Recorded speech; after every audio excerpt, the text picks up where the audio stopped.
우리가 지난주에는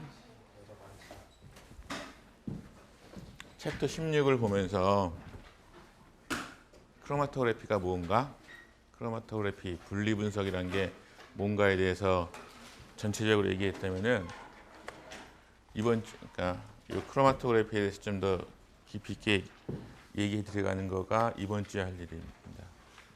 그리고 특히 오늘 시간에는 크로마토그래피 하면은 그치 대부분 GC, LC 이렇게 머릿속에 떠오를 텐데, 그래서 이제 GC, LC 이렇게 떠오르는 것 중에서 GC, 가스 크로마토그래피에 어떤 것들이 있느냐, 뭐 보통 뭐 가스의 리퀴드 페이즈, 가스의 솔리드 페이즈 이렇게 되어 있지만 주로 대부분의 크로마토그래피는 가스 크로마토그래피는 이쪽 파트니까 이것이 도대체 안에 어떻게 생겼나, 어떻게 만들어져 있나, 그리고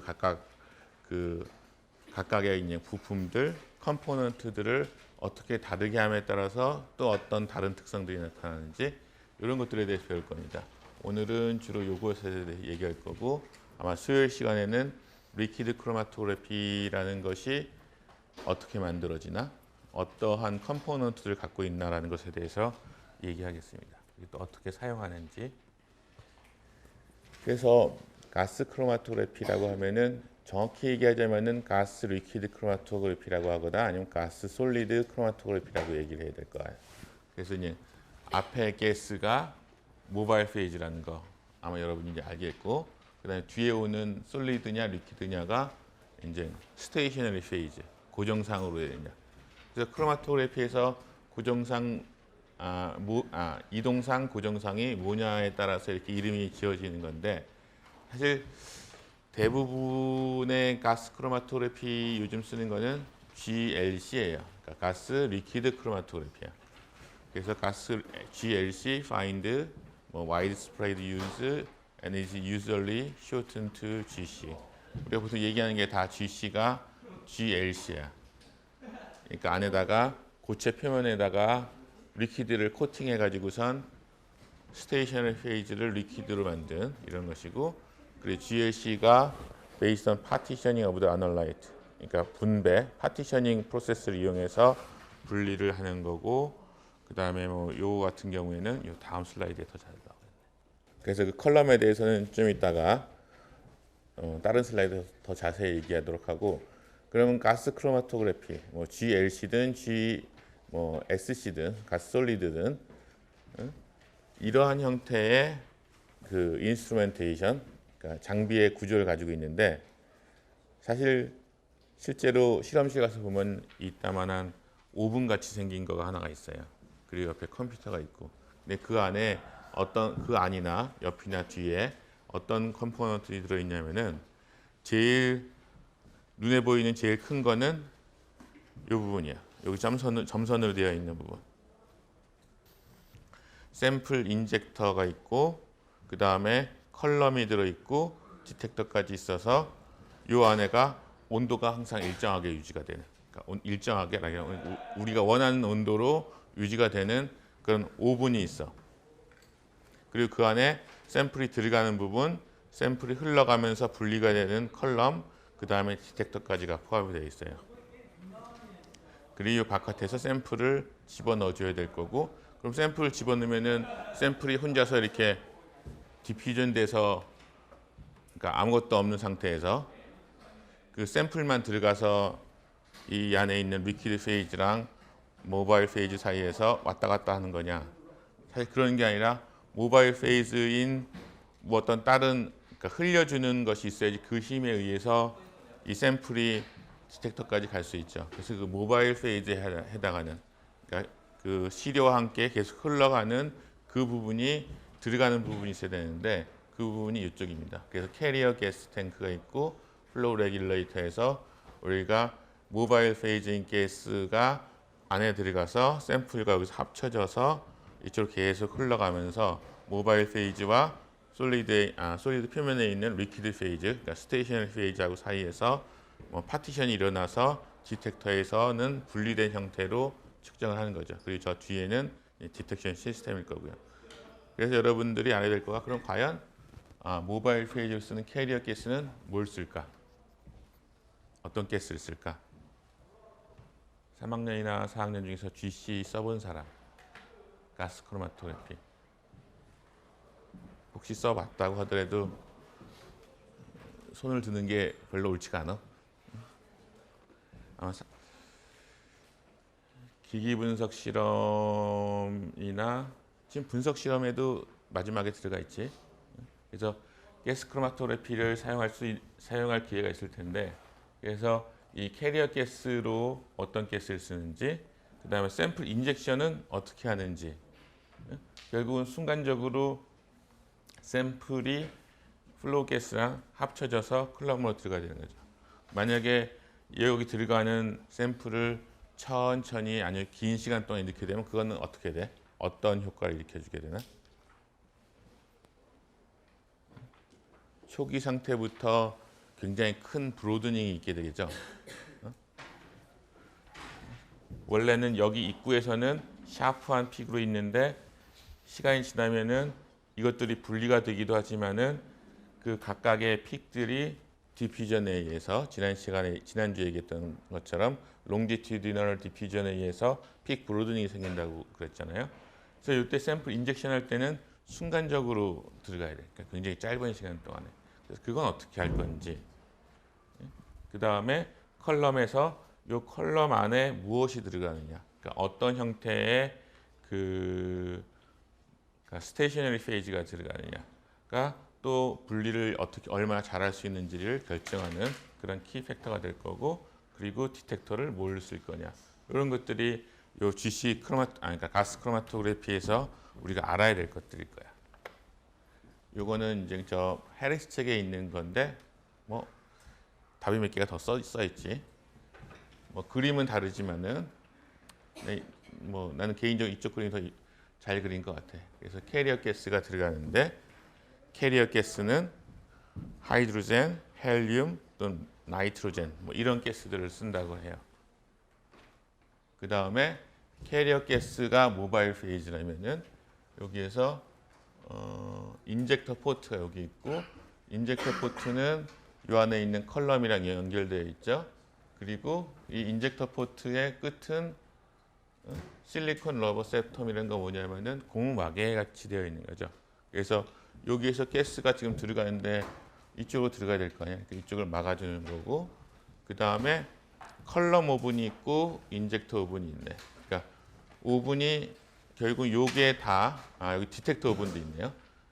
디텍터까지도 다 오븐 안에 들어가 있지만은 인젝터 오븐, 컬럼 오븐, 그 다음에 디텍터 오븐이 따로 있다는 건 뭐야? 세 컴포넌트가 서로 다른 온도를 가진다는 거죠. 다른 온도를 가질 수 있게 만든다는 거죠. 그래서 컬럼은 그리고 컬럼이 스테이셔너리 페이지를 가지고 있고, 인젝션은 이쪽 파트고, 그다음에 디텍터가 이쪽 파트인데 아마 오늘 커버할 내용들이 주로 이런 것들이야. 캐리어 가스가 어떤 거냐, 어떤 종류의 스테이셔너리 페이지를 쓰느냐, 어떤 종류의 인젝션 형태를 쓰느냐, 어떤 종류의 디텍터를 쓸 수 있느냐, 뭐 등등. 그래서 여기서 순간적으로 인젝션을 해주고 그것이 모바일 페이지인 캐리어 가스랑 섞여서 요 컬럼 안으로 들어가서 계속 돌면서 요 컬럼 안에서 분리가 되고, 그것이 디텍터 오븐 안에 들어있는 디텍터에서 검출이 되고, 그게 이제 컴퓨터에서 시그널이 나오는 거겠죠. 이제 여기서 제일 큰 오븐이 이 컬럼이 들어있는 오븐이기 때문에 여러분들이 그냥 가스 크로마토그래피라고 하면은 커다란 오븐이 하나 있는 거구나 이렇게 생각할 수도 있죠. 근데 그 앞에 있는 뭐 인젝터, 디텍터 이런 것들도 알아야 돼요. 그래서 캐리어 가스는 좀 전에 말한 것처럼 헬륨을 제일 많이 쓰고, 헬륨, 그 다음에 뭐 나이트로젠, 하이드로젠, 뭐 여기 또 아르곤도 추가적으로 있네. 근데 제일 많이 쓰는 거는 헬륨이다. 그 다음에 여기서 압력은 뭐 10에서 50 psi 뭐 이 정도. 그 다음에 플로우 레이트가 뭐 25에서 50 ml per minute 뭐 이 정도 레인지에 들어간다. 뭐 요거는 테크닉하는 거니까 뭐 여러분들 책에도 잘 나와 있을 거고. 그래서 캐리어 가스는 뭐 헬륨 제일 많이 쓰고, 뭐 나이트로젠 뭐 그다음에 하이드로젠, 아르곤 뭐 이런 가스들 이런 가스들의 공통점은 뭔가? 예? 안전 그쪽에서 반응성이 없는 거죠 거의. 그러니까 이게 뭐 같은 말이야. 반응성이 많은 걸 리액티브 하게 되면은 괜히 온도 올리다가 폭발을 하거나 그럴 수도 있을 텐데 하이드로젠 같은 경우에 좀 예외일 수도 있겠다. 하이드로젠 같은 거 말고 아르곤, 헬륨, 뭐 나이트로젠 이런 거 같은 경우에는 그러니까 이런 온도가 이 오븐 안에서 그 하이드로젠을 제외하고는 어느 정도 온도가 굉장히 올라가는데 그 온도에서 일단 그 스스로도 뭐 어떤 반응을 일으키면 안 될 거고 그 샘플인 우리가 인젝션하는 샘플하고도 반응을 일으켜서 괜히 그 모바일 페이지에 의해서 시료가 변하는 일이 없어야 되겠죠. 그래서 이런 캐리어 가스가 들어가고 그 다음에 캐리어 가스랑 섞으려면 샘플 인젝션을 해야 되는데 요 같은 경우를 다음 그림을 먼저 보고서 합시다. 요거는 여러분 책에 없는 그림이고 여기 여러분들 책에 있는 그림 17-4인데 겉에서 보면 별거 없는 것처럼 보이지만은 안에서 보면은 굉장히 뭐 복잡하게 보여.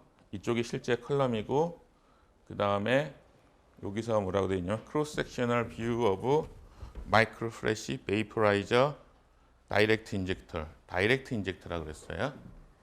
그래서 여기서 우리가 시린지로 샘플을 그러니까 뭐 액체로 되어 있는 샘플들을 샘플링을 해서 여기 보면은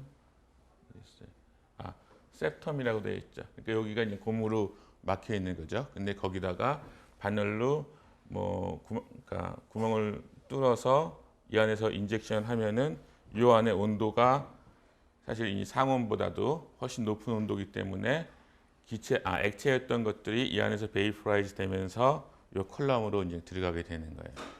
근데 요거 그러니까 인젝터 같은 경우도 그리고 여기 옆에 보면은 캐리어 가스가 들어와서 여기서 베이퍼라이즈 한 샘플하고 캐리어 가스가 합쳐지면서 컬럼으로 들어가게 되겠죠.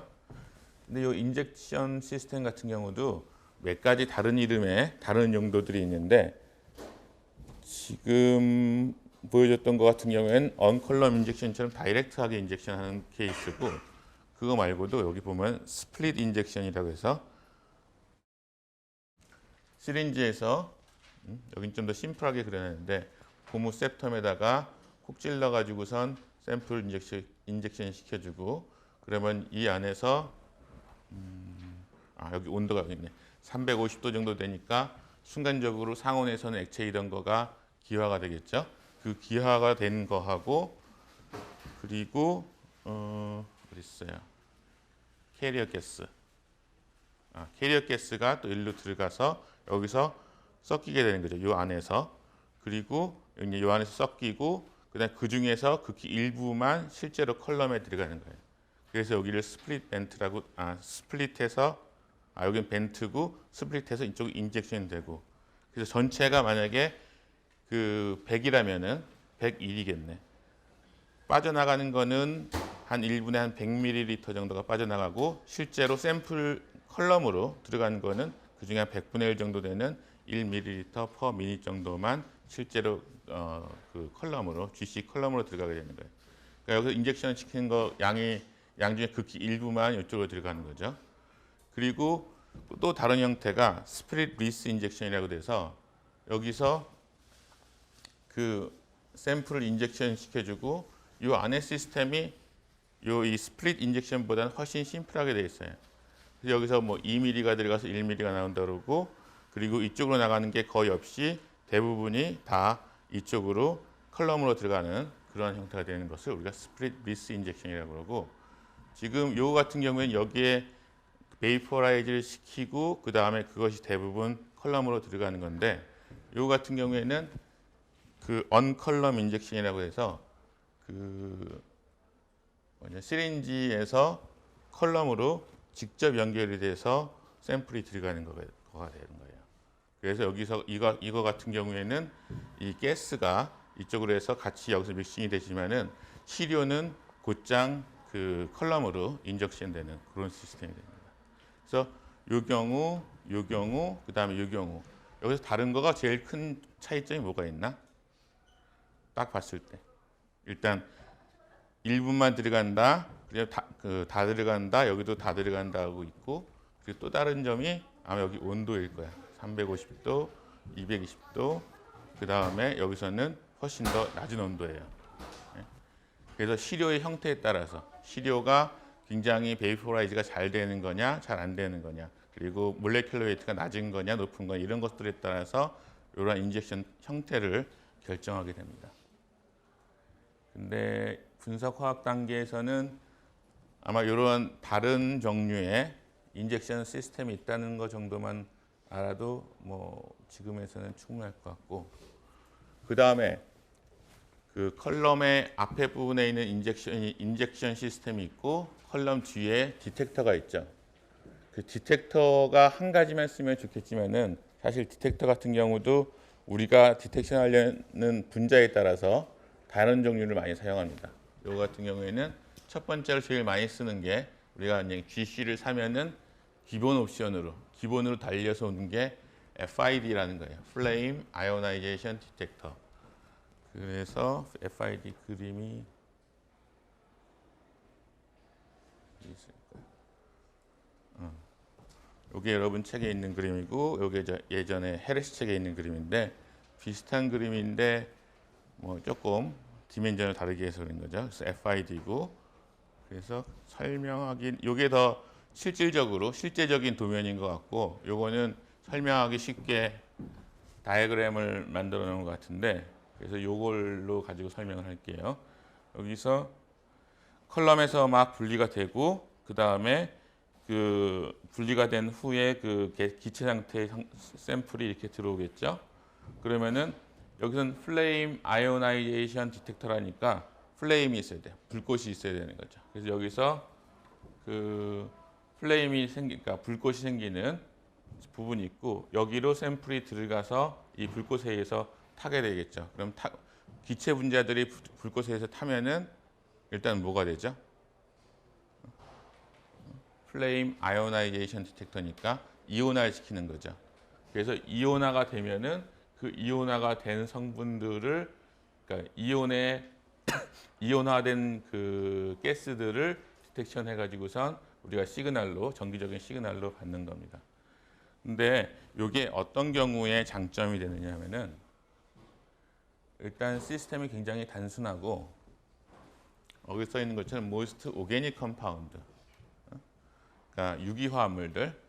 그러니까 GC 같은 경우에는 유기화학 하는 사람들이 거의 그 가장 많이 쓰는데, 아니면은 이런 그 석유화학 산업이라든가 이런 쪽에서, 그래서 이런 유기화합물들이 파이로라이트, 그러니까 그 불꽃에 의해서 탔을 때 그 어떤 이온 중간체 같은 걸 만드는데, 그것들이 굉장히 이 FID에서는 잘 디텍션이 돼요. 그래서 FID가 특히 유기화합물 같은 경우에 굉장히 highly sensitive하고, 그 다음에 굉장히 넓은 영역에 있어서 리니어하고, 그 다음에 마지막으로 노이즈가 굉장히 적은 상태가 되는 거예요. 그래서 유기화합물 같은 경우에는 FID를 쓰면은 가장 좋은, 그리고 저렴하고 좋은 상태의 결과를 얻어주고, 그리고 또 다른 아마 두 번째, 세 번째 여러 가지 액세서리로 쓰이는 그 디텍터들이 있는데, 그 중에 하나가 TCD라는 거예요. Thermal Conductivity Detector. 이거 같은 경우에는 말보다는 그림을 먼저 보는 게 나을 거예요. 아마 고등학교 때 이런 거 배우나요? 고등학교 때 이런 거 본 듯한 기억이 있나? 물리 시간이나 기술 시간 이럴 때. 근데 뭐 이거는 뭐 그렇게 개의치 않아도 되고, 엄청나게 단순해. 그러니까 플로우가 들어오고 그 다음에 일로 나가는데 여기 저항이 있어가지고선 저항을 재는 거예요. 근데 가스가 그냥 순수한 헬륨 가스나 나이트로젠 가스가 흘러갔을 때의 이 저항값하고, 그 다음에 이 가스에 어떤 유기화합물이나 아니면 다른 케미칼들이 가스들이 섞여서 흘러갈 때 저항값이 달라지는 것을 이용해서 우리가 이제 어떤 시료에 어떤 시료가 그러니까 나오는구나라는 것을 이제 검출할 수 있는 그러니까 디텍션 할 수 있는 거죠. 뭐 이 그림이나 이 그림이나 굉장히 단순한데 그래서 그 저항만 측정하면 되는 거고 여기 이 경우에는 뭐 따로 불꽃을 만든다든가 그런 것도 없기 때문에 이 앞에 FID보다도 더 심플하죠. 그래서 여기서는 좀 전에 얘기했듯이 electrically heated source whose temperature at constant electric power depends on the thermal conductivity of surrounding gas. 그래서 좀 전에 있던 그 저항에 해당하는 그 부분이 그러니까 히팅이 되고 그 상태에서의 저항을 측정하는 거고. 근데 이거 같은 경우에는 굉장히 심플하다는 장점이 있는데 이 thermal conductivity 전기 전도도가 열적 전기 전도도가 relatively 그러니까 감도가 앞에 얘기했던 FID보다는 훨씬 떨어진다는 거. 그게 단점인데 굉장히 심플한 디텍터라는 장점은 있죠.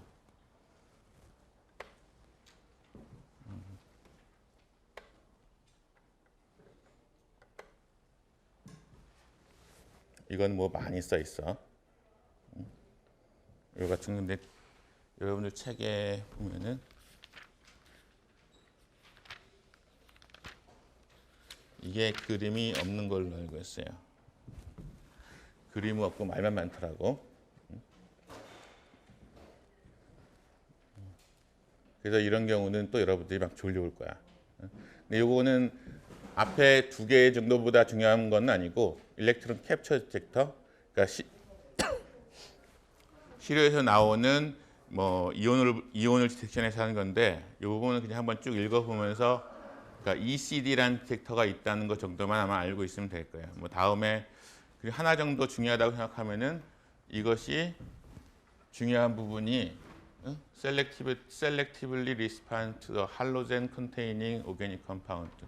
요즘 그 환경 문제 얘기 많이 나온 것 중에서 보면은 뭐 플로린이라든가 아니면 클로린 컨테이닝 오게닉 컴파운드들 있죠. 그 클로린 컨테이닝 그러니까 염소 함유한 유기화합물들이 뭐가 있어? 클로린 함유하고 있는 거. 오존 이런 거 기억 안 나요? 오존이 뭐 때문에 그랬지?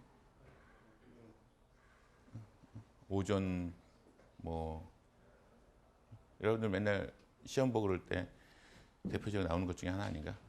오존 홀 생기고 그런 거는 뭐 어떤 케미칼 때문에 그렇다고? 응? 응? 끝에만 들렸어. 무슨 씨? CFC. CFC가 뭐의 약자야? 혹시 아는 사람? CFC가 뭐의 약자인지?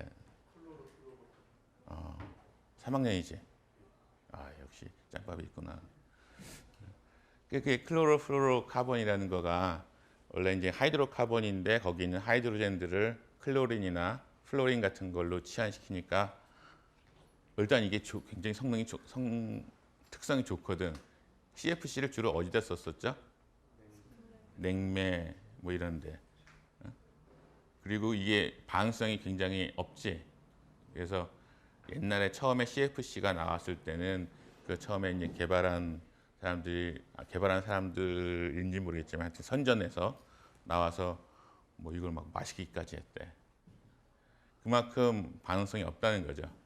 굉장히 스테이블한 컴파운드인데 이게 지상에서는 굉장히 스테이블한데 저기 위에 그 성층권인가 저 올라가서 태양에서 오는 자외선 같은 거 맞으면은 이제 얘네들이 이제 좀 반응을 해서 라디칼 만들고 체인 리액션 돼서 오존을 만든다 뭐 그런 거죠.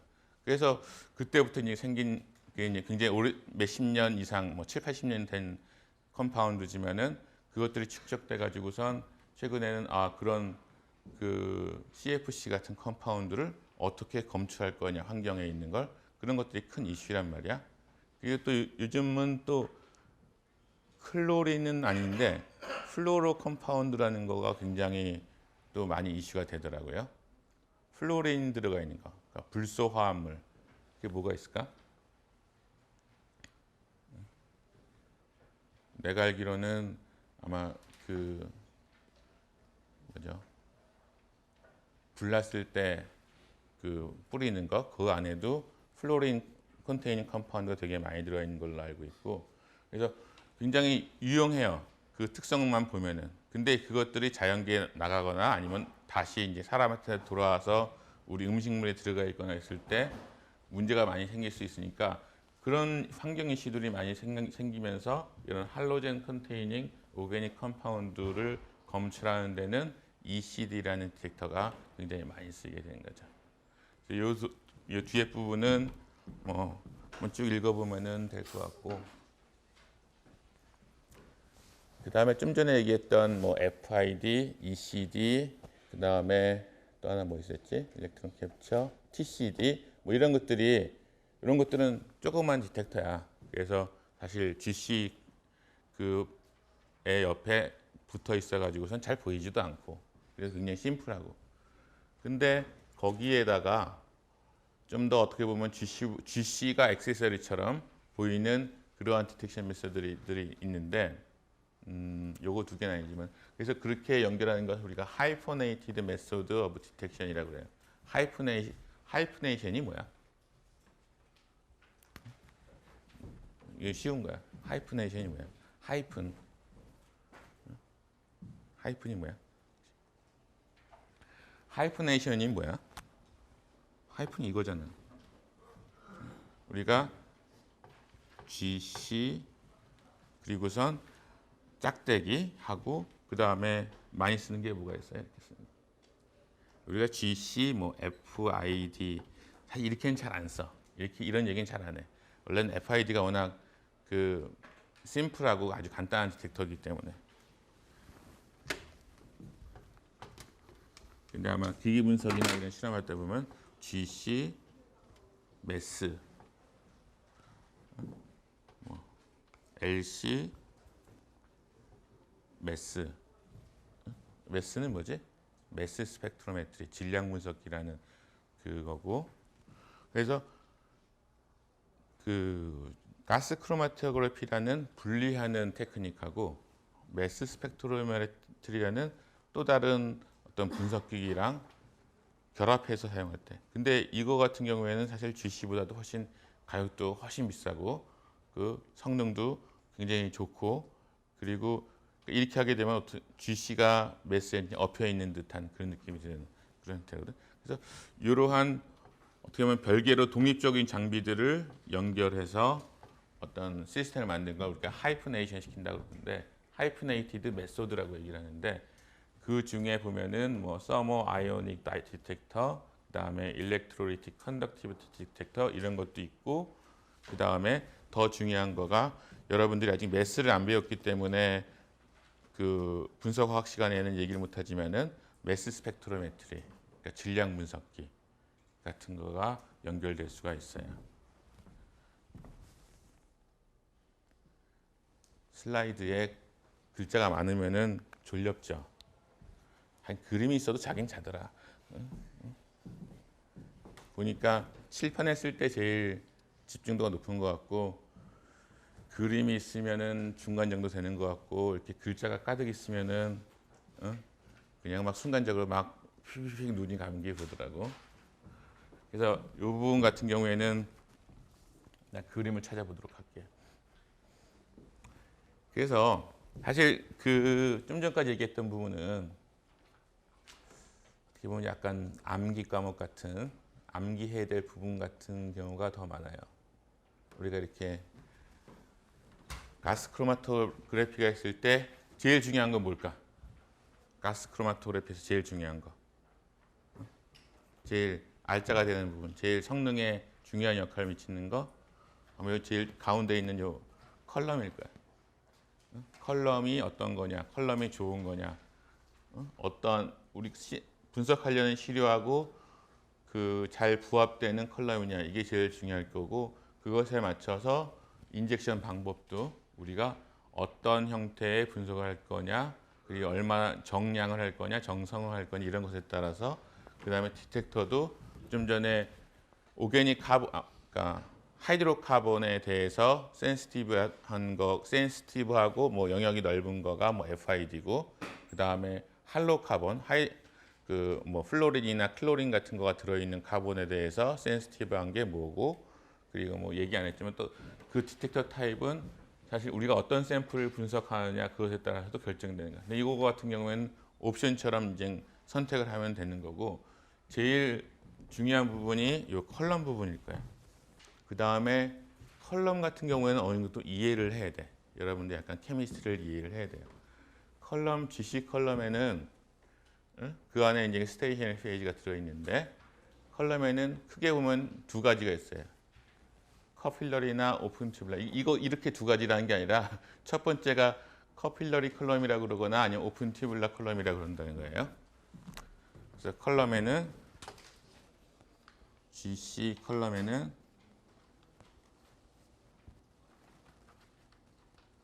커필러리나 그 다음에 팩트라고 되어 있나?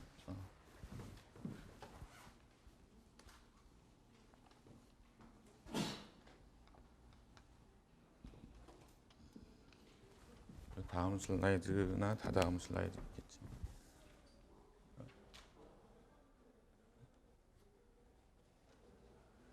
이게 첫 번째 타입이고, 그 다음에 얘기할 패킹되어 있는 컬럼, 팩트 컬럼이 두 번째 타입이라는 거야. 그리고 커필러리 컬럼을 또는 그 팩트 컬럼에 반대되는 이름으로 하면은 오픈 튜블러 컬럼. 오픈 튜블러라는 거는 이 안에 그러니까 이 컬럼 안이 이렇게 텅 비어 있다는 거예요. 텅 비어 있는데도 분리가 어떻게 일어나느냐? 왜냐하면은 일단 뒤에 있는 패킹되어 있는 컬럼은 이 안을 가득 채워주어서 채워주지만은 이 경우에는 이 튜브 자체가 굉장히 얇게 모세관처럼 얇게 만들어져 있기 때문에 여기서 가스가 흘러가면서 이 벽면하고의 인터랙션, 벽면에 코팅되어 있는 리퀴드 페이지하고 인터랙션만 가지고도 충분히 분리가 일어날 수 있고 그 다음에 이 커필러리로 컬럼을 굉장히 길게 뽑을 수 있기 때문에 그 길이가 길어지게 되면은 세퍼레이션을 더 많이 할 수 있게 되겠죠. 그래서 커필러리 컬럼 같은 경우에는 안에가 이렇게 텅 비어 있는 상태로 세퍼레이션을 하고 근데 이제 이 오픈 튜블러 또는 커필러리 컬럼에도 또 몇 가지로 더 구분을 하는데 첫 번째는 WCOT, OT는 이제 오픈 튜블러라는 얘기고 월 코티드. 그러니까 커필러리를 퓨즈드 실리카를 그러니까 유리관이죠. 유리관을 쭉 뽑아 가지고선 모생을 만드는데 그 안에 벽면에다가 우리가 원하는 그 스테이셔너리 페이지, 리퀴드 페이지를 코팅을 하는 거예요. 마치 뭐 실리카 파티클 표면에다 코팅하듯이 이 경우에는 퓨즈드 실리카로 튜브를 쭉 만들어 놓고 그 안에다가 그 리퀴드 페이지를 코팅해서 모바일 페이지가 가운데 흘러가면서 여기 있는 리퀴드, 그러니까 스테이셔너리 페이지랑 인터랙션을 해서 여기 파티션 됐다가 나왔다가 파티션 됐다가 나왔다가 이런 형태로 가게 되겠죠. 그래서 이런 거를 월 코티드 오픈 튜블러 WCOT라고 얘기를 해요. 그 다음에 요거보다 조금 다른 거가 서포트 코티드 오픈 튜블러라는 게 있어요. 이건 뭐냐면은 여기서 그냥 리퀴드 페이지를 그냥 얇게 바르는 거 대신에 여기에다가 그 굉장히 작은, 그러니까 이 모세관보다도 훨씬 작은 파티클들을 여기다 이제 코팅을 해요. 근데 이 파티클들에 이런 리퀴드 페이지가 코팅이 되어 있는 거죠. 그래서 솔리드 서포트, 코티드 리드, 스테이셔너리 리퀴드 페이지 이런 작은 입자들이 있고 이 입자들이 여기 있는 이 리퀴드 페이지로 또 코팅이 되어 있는 거예요. 그러면 이 경우보다 장점은 뭐겠어요? 조금 더 표면적이 더 많아지겠죠. 표면적이 더 많아지니까 우리 모바일 페이지하고 이 스테이셔너리 페이지하고 접촉할 수 있는 그 경우의 수, 환경이 더 좋게 만들어지겠죠. 그리고 세 번째는 그래서 이거는 서포트 코티드 오픈 튜블러니까 SCOT라고 하고 그다음에 요 세 번째는 포러스 레이어 오픈 튜뷸라예요. PLOT. 그러니까 포러스 레이어 오픈 튜뷸라인데 요거랑 비슷하게 생겼는데 요 같은 경우에 요 입자들이 요 솔리드 서포트가 그냥 솔리드야. 그냥 파티클이야. 근데 요 경우에는 요 입자들이 요 솔리드 페이지가 포러스한 거예요. 그러니까 그 안에도 또 구멍이 막 뚫려 있는 거예요. 요 입자 안에. 그러니까 저 상태에서 이렇게 가면은 표면적이 늘어나죠. 그리고 여기에서 요 각 입자들에 또 구멍들이 막 뚫려 있는 그러한 입자들을 사용하면은 표면적이 더 늘어나겠지. 그래서 같은 커필러리 안에서도 이렇게 다르게 이제 스테이셔너리 페이지를 코팅해 줌으로써 점점 더 표면적을 넓게 해주고 그래서 모바일 페이지하고 스테이셔너리 페이지하고 사이에서의 샘플의 그 왔다 갔다 하는 파티션 반응이 더 잘 일어나게 해주는 거죠. 그리고 이 커필러리 모세관 같은 경우에는 여기 있듯이 한 100마이크론에서 한 500 마이크로미터, 0.1에서 0.5 밀리미터 정도의 두께가 되는 거고 실제로 요거가 굉장히 막 몇 미터 그 이상도 길게 만들어지고 그거를 GC 오븐 안에 넣어놓는 거예요. 그래서 이 그림 전에 여러분들 책에 547페이지 한번 보세요.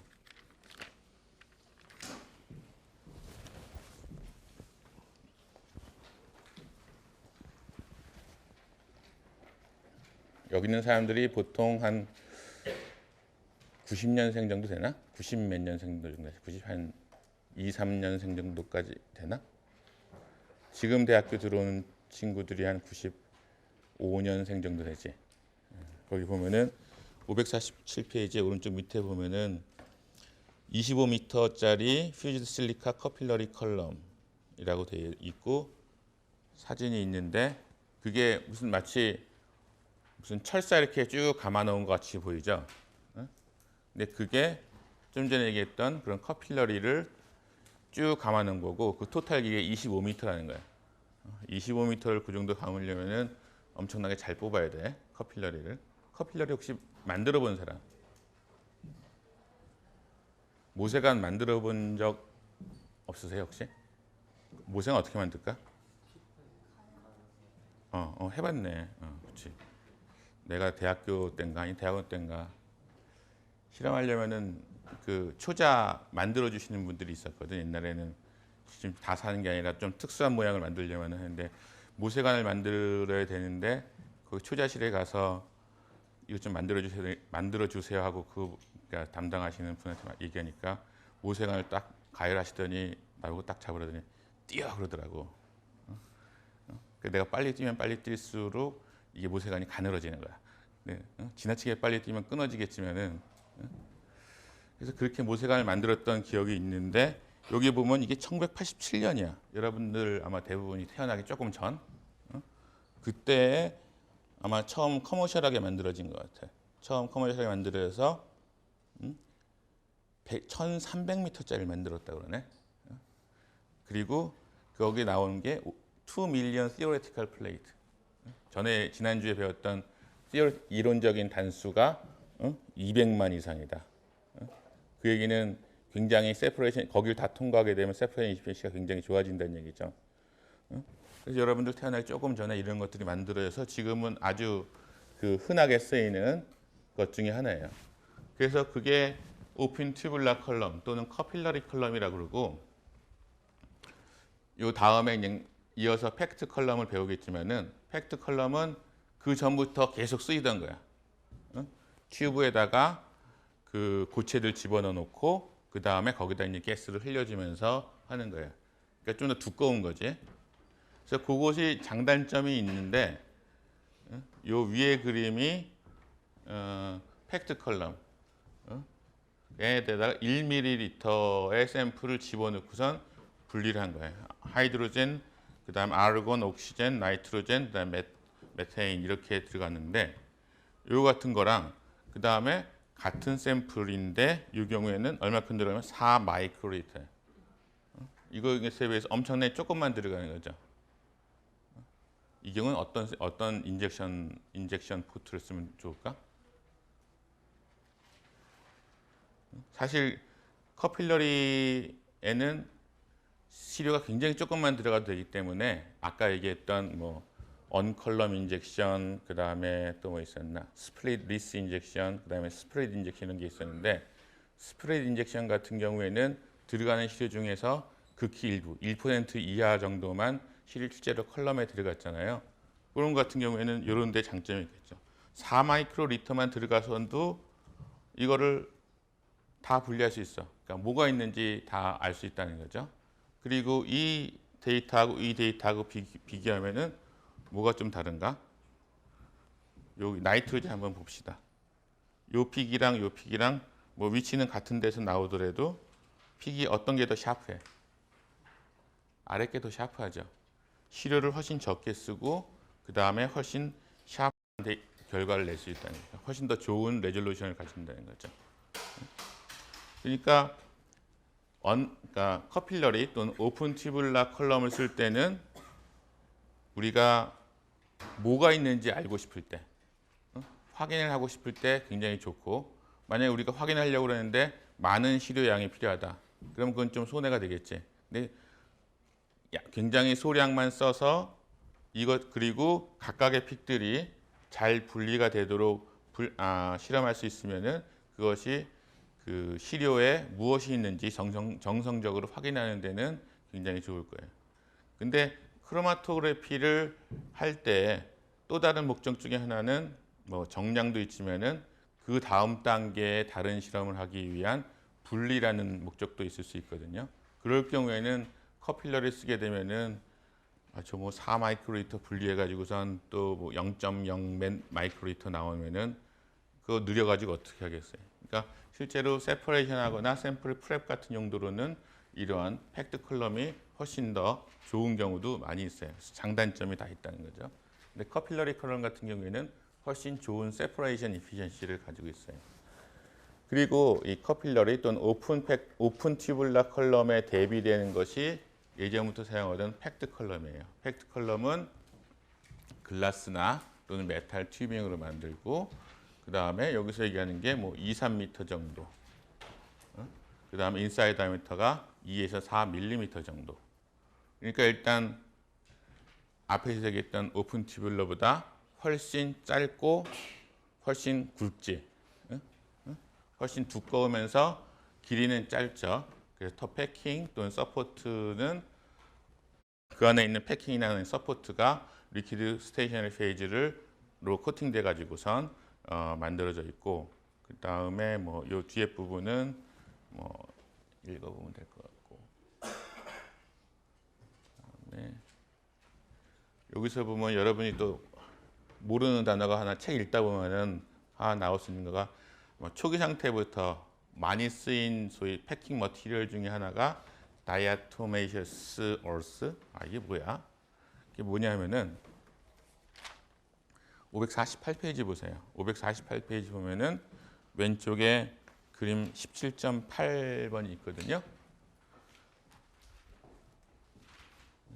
이게 다이아톰이라고 그러는데 포토그래프 오브 다이아톰. 그래서 요게 사실 생물체의 그러니까 죽은 잔해 다이아톰에 이 죽고 나서 그 뼈대라고 해야 되나? 이게 실리카 같은 그 컴파운드로 만들어져 있는데 사이즈도 우리가 원하는 뭐 수십 마이크론 정도 되는 수십 마이크론 정도나 수백 마이크론 정도 되는 그런 사이즈에다가 실리카에다가 그 다음에 포러스하기까지 하기 때문에 굉장히 좋은 머티리얼로 초창기부터 많이 사용되고 있었어요.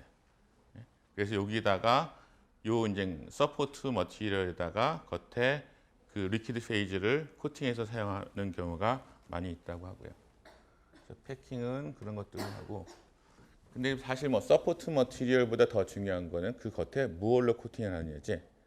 무얼로 코팅을 하느냐가 여러분들이 무엇을 분석할 수 있느냐를 결정하는데, 여기 봅시다. 요게 책에 나오나? 이거는 여러분 책에 나오는 건 아닌가 보다. 저쪽 해리스 책에 나오는 건데 한번 그 보세요. 이 스테이셔너리 페이즈인데 커필러리 가스 크로마토그래피 쓰이는 거예요. 여기 보면은 그 옥시젠, 실리콘, 옥시젠, 실리콘. 요거는 실리카 백본으로 생각하면 되겠죠. 그렇기 때문에 요거가 원래 커필러리 자체도 실리카잖아. 퓨즈드 실리카니까 SiO, 뭐 SiO, SiO 이런 그 구조가 결합들이 표면에 있을 거고 거기에 케미칼 반응을 시키는 걸 거야. 그리고 여기 사이드 체인으로 있는 컴파운드들이 요 리퀴드 페이지의 폴라리티를 결정해 주거든. 그래서 이 경우에는 그러니까 벤젠린, 그러니까 페닐 그룹이 다이페닐이 이렇게 있는 거랑 메칠 그룹이 양쪽에 있는 거랑 이것들이 이제 번갈아 가면서 반복되고 여기 X 그리고 1-X라고 써 있어요. 그래서 여기서 X의 비율이 이 구분자를 만들 때 이 X의 비율이 0일 때, 그러니까 얘가 하나도 없고 이 메칠 그룹만 있을 때, 다이메틸 그 실레인 그룹만 있을 때는 그 경우에는 논폴러한 컴파운드. 그다음에 X에 그러니까 다이페닐 그룹이 있는 거가 점점 많아지면 많아질수록 X가 증가하면 증가할수록 폴라리티가 증가해서 이 0.65 정도 되면은 한 중간 정도의 폴라리티를 가진 스테이셔너리 페이지가 되는 거예요. 그래서 그것에 따라서 이 사용 가능한 온도도 변화가 되고, 그리고 그 밑에 있는 그림 보면은 이것도 그 뼈대는 똑같은 옥시젠 실리콘 이렇게 되는 건데, 그리고 이쪽에는 메틸이 있고, 근데 이쪽에 보면은 페닐 그룹이 있고 이쪽에는 뭐가 있어요? 사이노 프로필, 아마 CH2가 3개가 있고 사이나이드 그룹이 있을 거야. 페닐 그룹이나 메칠 그룹에 비해서 이 사이나이드가 좀 더 폴라하겠죠. 그러니까 요게 더 많이 들어가 있으면 있을수록 더 폴라해질 거예요. 그래서 맨 밑에 있는 그림 보면은 이 사이노 그룹이 하나, 둘, 3개가 있고 이게 0.9, 0.1로 되어 있어요. 이 경우에는 스트롱 폴라한 컬럼이 되는 거고, 이 반대쪽 극단에 있는 거가 요거만 있는 경우가 이제 넌 폴라가 되는 거죠. 그래서 결국 그 가스 크로마토그래피, 특히 커필러리 가스 크로마토그래피 안에 들어가 있는 스테이셔너리 페이지는 이러한 컴파운드들로 채워지고, 이 컴파운드 안에서 이 사이드 체인을 뭘로 다느냐에 따라서 그 컬럼 안에서 우리가 분리하는 컴파운드들의 그 특성들을 고를 수 있는 거예요. 그리고 또 하나 주의해야 될 거가 여기에 이제 온도들이 있는데, 이러한 컴파운드들이 이렇게 된다는 거는 이거 이상 온도를 올리면 어떻게 돼? 저 리퀴드 페이즈 이것들이 막 깨져버리겠죠. 그럼 비싼 컬럼들 이제 다 망가지는 거예요. 그래서 이것도 좀 주의해서 봐야 될 부분이고. 여기서 여기 한번 봅시다. 날씨도 더워지고 그러니까 졸릴 거야. 근데 1번부터 컴파운드 10번까지 아세톤부터 해서 옥테인까지 있어요. 이런 하이드로카본도 있고 펜타놀이라고 그러니까 알코올도 있고, 그 다음에 아세톤이나 여기 이제 요 펜타논 같은 케톤 컴파운드도 있고, 그러니까 케톤, 알코올, 그 다음에 그냥 알리파틱 체인들이 있어요. 그럼 서로 다른 폴라리티를 가지고 있죠. 그러면 요 컴파운드들을 폴라 스테이셔너리 페이지나 논 폴라 스테이셔너리 페이지. 그러니까 좀 전에 그림에서 봤듯이 그냥 메칠이나 아니면은 페닐 그룹으로 되어 있는 스테이셔너리 페이지 논 폴라한 거나, 아니면 사이노 뭐 프로필 그룹이 있는 폴라 스테이셔너리 페이지가 있는 컬럼으로 분리했을 때 어떻게 달라지는지가 여기 나와 있어요. 저 A 그림은 스테이셔너리 페이지가 논폴라할 경우, 그러면은 어떤 게 제일 늦게 나와야지? 스테이셔너리 페이지가 논폴라하다. 그러면은 이 컴파운드 중에서 폴라한 게 먼저 나올까, 논폴라한 게 먼저 나올까? 스테이셔너리 페이지랑 친한 애들이 늦게 나오겠죠. 여기가 논폴라하니까 논폴라한 애들이 이 중에서 뭐 옥테인 같이 하이드로포빅한 애가 제일 늦게 나오는 거죠.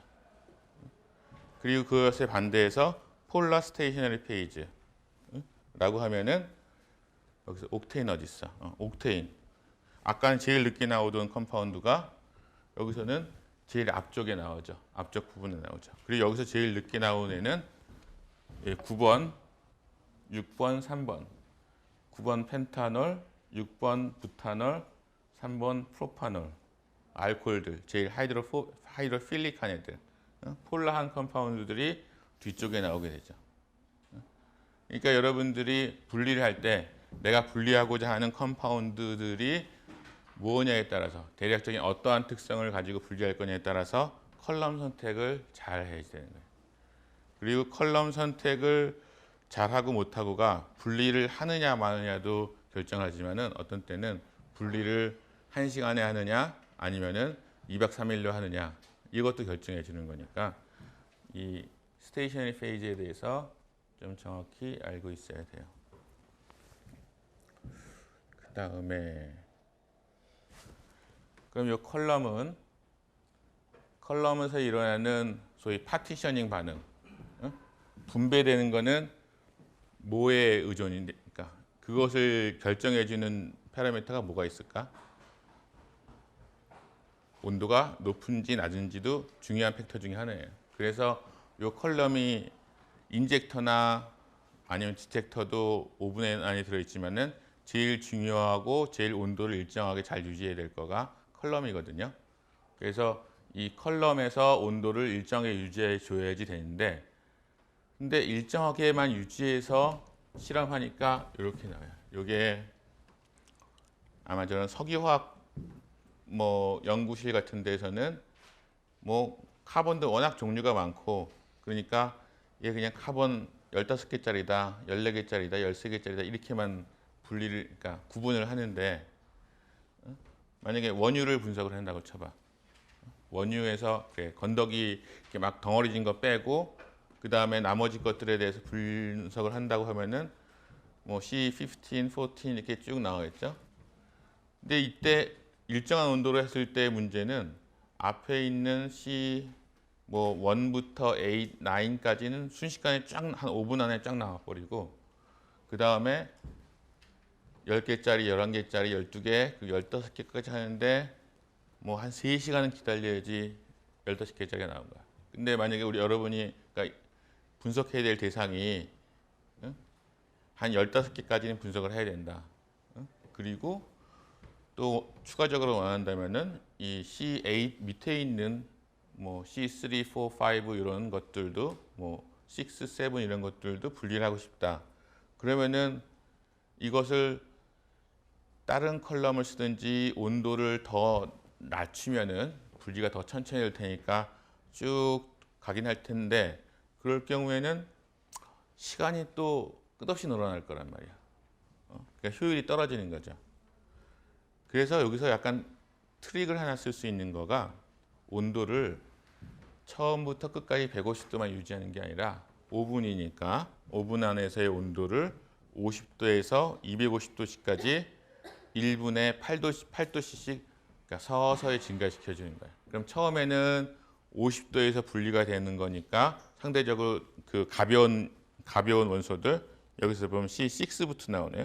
6, 7, 8, 9, 10 이런 것들이 뭐 10분 안에 한 10분 정도까지 한 요 정도 시간 안에 깨끗하게 분리가 되죠. 이전에는 다 뭉뚱그려져서 나왔는데 그러니까 10분 정도 지났으면 온도는 얼마일까? 1분에 8도씩 올라가니까 80도 올라갔을 거니까 130도 정도 되겠네. 여기서 50도부터 해서 한 여기 요 정도 가면 80도 정도까지 되고 180도가 올라가니까 130도 정도 되고 그 다음부터 쭉 온도가 서서히 올라가면서 하니까 점점 분리하는 효율은 그러니까 좋아질 거예요. 그래서 50도에서 250도까지 그 프로그램드 템퍼리처, 그러니까 온도를 서서히 올려주면서 분리를 하게 되면은 이것과 비교해서 훨씬 더 깔끔하게 분리도 되고 그 다음에 최종적으로 C15이 여기가 나왔는데 21분, 20분밖에 안 걸려. 여기서 3시간이 걸린 거에 비해서. 굉장히 효율적이죠. 그리고 이때는 볼 수 없었던 C20, 19, 21까지도 한 30분 만에 분리가 할 수 있는 거예요. 그래서 여기서 얘기하고 싶은 것 중에 하나는 그 여러분들의 시료를 분리하는데 중요한 역할을 하는 것 중에 하나가 첫 번째는 스테이셔너리 페이지에 뭐가 들어가 있느냐, 그것의 폴라리티. 그 다음에 또 하나는 온도가 중요한 역할을 한다는 거예요. 온도가 높으면 높을수록 분리 속도가 더 빨라지지만 온도가 낮아야지만 분리를 할 수 있는, 그러니까 그 좀 더 슬로우 다운을 해줘야지만 분리가 되는 컴파운드도 있으니까, 그래서 그것을 조합한 테크닉이 프로그램드 템퍼리처를 사용한다는 거죠. 그래서 여기서 저거는 해리스 책에 있는 그림이고, 요거는 스쿠고 책에 있는 그림인데 같은 얘기를 하는 거고, 여기서는 아예 45도씨에서 하면은 1, 2, 3, 4, 5. 근데 이걸 145도, 그러니까 100도씨 올려주면은 여기 30분에 나오던 거가 한 3, 4분에 다 나와버리는 거야. 5번이 여기 있으니까. 근데 요거 같은 경우에는 분리가 잘 안 되죠. 그래서 1, 2, 3, 4, 5번을 잘 분리하고 싶으면은 45도씨에서 하는 게 낫고, 만약에 6, 7, 8번을 분리를 잘하고 싶으면은 좀 더 온도를 높인 145도씨에서 하면 나을 거야.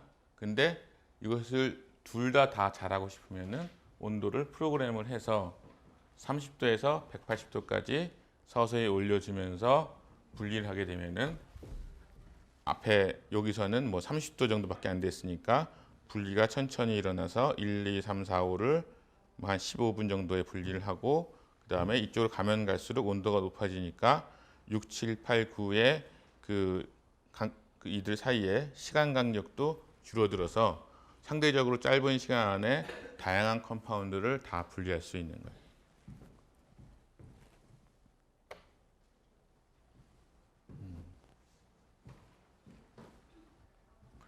크로마토그래피가 더 어려워요? 스펙트로스코피가 더 어려워요? 어렵다고 표현해야 되나? 아니면은 더 재미없어요로 표현해야 되나? 기말고사도 봐야 되잖아. 그렇지? 어떤 게 더, 그치? 어떤 게 더 흥미진진한 것 같아? 알아야 될 게 너무 많지. 그러니까 전기화학도 그렇고, 분광 분석도 그렇고, 크로마토그래피도 그렇고, 지난 2차 중간 컨설트 때 얘기했던 것처럼 일단은 여러분들이 이 분야에 대해서 완전히 새로 들어가는 거니까 도대체 어떠한 기본적인 용어들이 있고 그 용어들이 어떤 의미인지를 파악하는 게 아마 제일 중요할 거야. 그리고 그것의 원리에 대해서 이해를 하면 더더욱 좋고, 그리고 나서 이제 그런 용어들 가지고선 응용을 해서 문제를 풀거나 계산을 하거나 아니면 뭐 어떤 응용 어플리케이션을 생각해 보거나 그럴 수 있을 거예요. 그러니까 뭐 내 생각에도 지금 이런 단계 계속 새로운 용어들 나오고 뭐 비슷비슷한 것 같은데 이거하고 이거 다르다고 이런 얘기하는 것들은 좀 지겨웠거나 아니면은 졸음이 올 수도 있는데 뭐 잘 버텨 나가길 바라겠어요. 그래서 좀 전에 얘기했던 그 가스 크로마토그래피에서의 스테이셔너리 페이즈, 그러니까 리퀴드 페이즈 같은 경우에는 공통점으로 로우 볼라틸리티, 거기에 코팅해 놨는데 휘발돼서 날아가 버리면 안 되겠지. 그 다음에 서멀 스타빌리티, 아까 그 각각의 컴파운드 중에서 그 사용 가능한 온도가 뭐 360도까지다, 280도다 이렇게 나온 거가 오븐 온도를 갑자기 올려서 그 컬럼 안에 들어있는 이 코팅되어 있는 리퀴드 페이지가 깨지거나 휘발돼 버리게 된다면은 그 컬럼 겉에 보기는 뭐 똑같지만은 못 쓰는 거거든요. 그 다음에 케미컬 이너트니스, 그러니까 시료 어널라이트하고 반응을 해서 특히 뭐 영구적인 반응을 하게 되면은 그 컬럼 다음번에 못 쓰겠죠. 컬럼이 컨테미네이션 되는 거니까. 그 다음에 뭐 솔벤트 캐릭터 이거는 그래서 첫 번째, 두 번째, 세 번째 이런 아주 기본적으로 중요한 팩터들일 거예요. 그리고 요거 그림은 아까 있던 거고, 그 다음에 이것도 아까 그 표에서 설명하면서 했던 것 같은데, 폴라 스테이셔너리 페이즈, 그 다음에 뭐 난폴라한 스테이셔너리 페이즈들의 어떤 것이 쓰이는지 여러분들 알면 될 것 같고, 이거 아까 표에서 나왔던 그림이죠. 실리콘, ok시젠 이렇게 있고, 요 R이 뭐냐에 따라서 폴라리티가 결정된다. 요 R이 뭐냐? R이 뭐가 있을 수 있었지 아까? 기억나는 사람?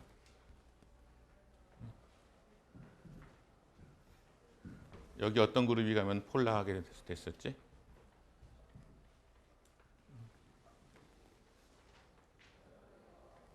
시험 때 물어봐야 되겠네. 그래서 여기 같은 경우가 뭐 같은 거긴 하지만은 폴리 다이메틸 실록세인 메틸 그룹이 들어가는 거고, 페닐 폴리 다이메틸 실록세인 이거 같은 경우에는 메틸도 들어가고 페닐도 들어가는 거고, 그 다음에 아까 안 나온 거, 아까 나온 거가 여기 또 하나 있네. 사이노 프로필 폴리 다이메틸 실록세인. 이거는 그 사이나이드 그룹이 있는 거고 다이메틸이 들어 있는 거고. 어떤 게 폴라하다고? 요거하고 요거 중에서 어떤 게 제일 폴라? 요거? 위에 거? 이게 제일 폴라? 아까 잤나 보다. 여기서 있잖아. 제너럴 퍼포스의 논 폴라 페이지다. 메칠 그룹. 근데 여기에 사이노 그룹, CN이 폴라한 그룹이 상대적으로 폴라한 그룹이니까 요거 같은 경우에는 여기서 보면 애시드, 알코올, 그 다음에 패티 애시드. 뭐 애시드나 알코올 이런 것들은 OH, COOH 막 이런 그룹들이 있는 거니까 상대적으로 폴라한 컴파운드들이잖아요. 그래서 요거 같은 경우에는 폴라한 것이고, 그 다음에 요거나 요거 같은 경우에는 이제 넌 폴라하거나 아니면 인터미디에이트 정도가 되는 거고, 아까 전에 있던 표에서 안 나온 거가 아마 트리플루로 프로필 폴리다이메틸 실록세인인데, 요거 같은 경우에는 클로리네이티드 아로매틱스. 그러니까 이 플로로 있어요. 그렇죠? 트리플로로니까 이 플로리네이트 돼 있는 거가 이런 그 클로리네이티드 컴파운드 같은 거를 분리하는데 좀 더 효율적으로 쓰이는 것 같습니다. 그래서 이렇게 표시가 될 수도 있고, 요 같은 경우는 트레이드 네임으로 이렇게 되어 있으니까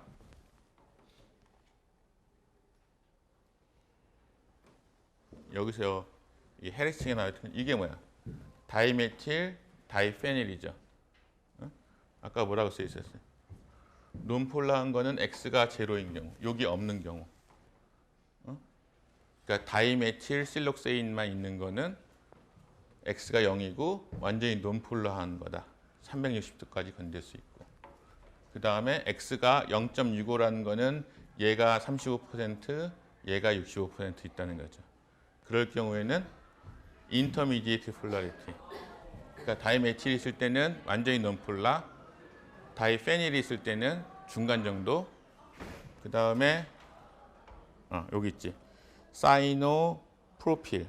아마 글자가 잘 안 보여서 기억을 못했을 거야. 아마 이 PPT 그 다운받아서 보면은 사이노 프로필 그룹이 두 개가 있고, 여기 보면 0.9라고 써 있고 여기 0.1이라고 써 있어요. 그리고 이쪽도 한쪽은 페닐이고 한쪽은 사이노 프로필이야. 그래서 이런 경우에는 strongly 폴라 해가지고선 이 컴파운드 이거 같은 경우에 그런 애시드나 알코올 같은 거 분리할 때 유용하게 쓰이겠죠. 그래서 이 그림들이, 그러니까 이거는 해리스 책에 있던 테이블인데,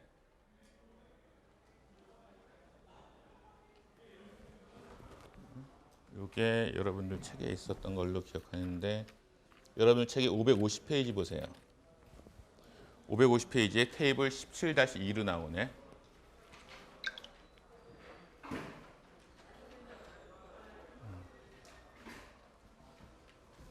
같은 거가 나오죠. 폴리다이메틸, 페닐, 폴리다이메틸, 그 다음에 페닐, 폴리다이메틸, 그 다음에 사이노프로필, 폴리다이메틸, 이것들이 해리스 책에 나오는 아까 그 그림들이랑 어느 정도 일치하죠. 그러니까 아마 이런, 그러니까 여러분들이 난 분석학만 듣고 더 이상 분석은 싫어. 다시는 분석을 안 할 거야. 나는 합성이 좋아. 나는 유기화학이 좋아. 그래서 했는데 유기합성은 잘하는데 그걸 이제 분석을 해야 되는데 가스 크로마토그래피나 아니면 리퀴드 크로마토그래피 해야 되는데 여러분들이 크로마토그래피의 아주 뭐 깊은 원리를 알아야 되거나 그런 건 아니야. 하지만 어떻게 해야지 되는지 선택은 할 수 있어야 돼. 아마 이것도 안 나올지도 몰라. OV1 컬럼이든가 아니면은 카보왁스 OV275 컬럼이라든가 이런 이름이 있고 아마 카탈로그를 찾아보면은 그것이 뭐 폴리다이메틸로 만들어져 있는 스테이셔너리 페이지를 가지고 있는 거다. 아니면은 사이노프로필 폴리다이메틸 실록세인이다. 이런 정도만 나와 있을 거예요. 아니면 이거는 뭐에 쓰는 거다. 근데 그런 것에 대해서 배경 지식이 전혀 없으면은 제대로 된 선택도 못 한다는 거죠. 그래서 분석화학은 마치 그냥 화학하는 사람들이 기본적으로 알아야 될 기본적인 분석 지식만 그 전달하는 게 이제 기본적인 목표인데 최소한의 목표인데 여러분들이 최소한 내가 분석하려는 시료가 패티 애시드인지 뭐 알코올인지 이것에 따라서 어떤 컬럼을 사용해야 되는지 어떤 컬럼을 사용하고 어떤 온도 조건을 사용해야 되는지 이런 기본적인 상식은 가질 수 있어야 될 것 같아요. 그래서 거진 끝인데 그래서 GC 같은 경우에는 일단 정성도 할 수 있고 정성한다는 거는 일단 분리가 되니까 같은 컴파운드를 우리가 이제 스탠다드를 가지고선 그 해보면 같은 위치에 나오는 거는 같은 컴파운드라는 그런 가정 하에서 정성 분석도 할 수 있을 거고 그 다음에 정량 분석도 할 수 있어요. 정량 분석은 각각의 컬럼의 각각의 리텐션 타임에서 그 픽의 에어리어를 가지고선 이게 양이 얼마나 있다 하는 정량 분석도 할 수 있을 거고요.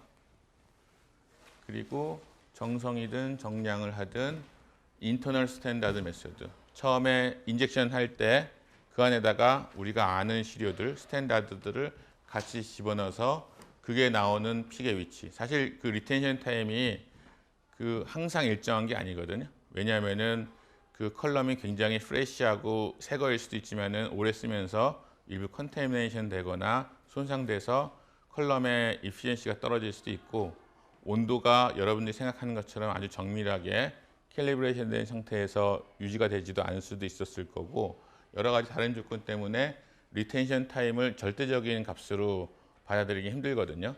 그래서 그런 경우에 인터널 스탠다드로 우리가 아는 어떤 컴파운드를 넣어주고선 그것에 대해서 상대적인 값, 그 다음에 정량적으로 그 픽 에어리어에 대해서도 정량할 수 있는 그런 부분이 있습니다. 그래서 GC가 정성 정량적으로 다 사용할 수 있고 다음 시간에 HPLC 얘기를 하도록 할게요.